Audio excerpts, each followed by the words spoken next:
नमस्कार प्रणाम। हम राहुल रसिया आप सबके बीच में एक गीत सुनाने चल रहा हूँ। अगर कहीं टूटियाँ हो जाएगी तो आप लोग क्षमा करना।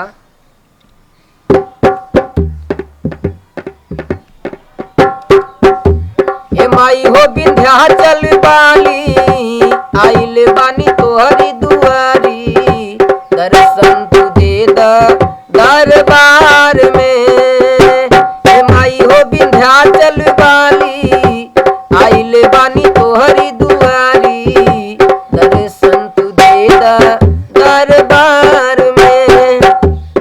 अढ़उल के हार तोहे लाइब हो, अढ़उल के हार माई तोहे लाइब हो, ललकी चुनर तोहे पहनाइब हो। अढ़उल के हार तोह के लाइब हो, ललकी चुनर माई तोहे पहनाइब हो।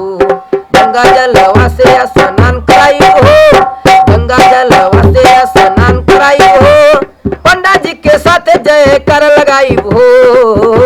कि माई हो विंध्याचल वाली, आइल बानी तोहरी दुआरी, दर्शन तू दे दरबार में। हो ये माई हो विंध्याचल वाली, आइल बानी तोहरी दुआरी, दर्शन तू दे दरबार में। आशा लगा के हम अइली चरण, आशा लगा के हम अइली चरण, तो दिन दिलवा से करब नमन। आशा लगा के हम अइली चरण, तो दिन मनवा से करब नमन। नीरछल लागे माई तोहरो दरबार, नीरछल लागे माई तोहरो दरबार, दुनिया में हो खतारा उर जय जयकार। माई हो विंध्याचल वाली, आइल बानी तोहरी दुआरी, दर्शन तू दे दरबार में। ए माई हो विंध्याचल वाली, आइल बानी तोहरी दुआरी, दर्शन तू दे दरबार में।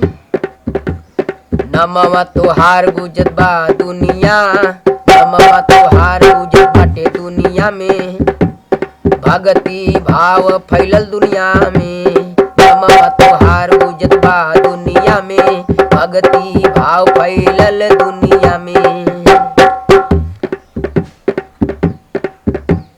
भक्त कहता है, जाके बसेर पर्वत पे लिहलू, जाके बसेर पर्वत पे लिहलू, जाके बसेर पर्वत पे लिहलू, बड़े बड़े भगतन के ज्ञान दिहलू। ए माई हो विंध्याचल वाली, आइल बानी तोहरी दुआरी, दर्शन तू दे दरबार में। ए माई हो विंध्याचल वाली, आइल बानी तोहरी दुआरी, दर्शन तू दे दरबार में। आखिरी लाइन है, खड़गपुर में बाटे माई हमरो मकान, खड़गपुर में बाटे माई हमरो मकान, कहिया ले देबू बालको पर ध्यान। ए खड़गपुर बाटे हमरो मकान, कहिया ले देबू बालक पर ध्यान। ओ डपका बिशुनपुर बाटे महान, डपका बिशुनपुर बाटे महान, हौदीपुर चौचक सरई मिसिरान। ए माई हो विंध्याचल वाली, आइल बानी तोहरी दुआरी, दर्शन तू दे नवरात में। ए हो ए माई हो विंध्याचल वाली, आइल बानी तोहरी दुआरी, दर्शन तू दे दरबार में। रख राहुल रसिया के लाली, बजावा धर्म के ताली, दर्शन तू दे दरबार में।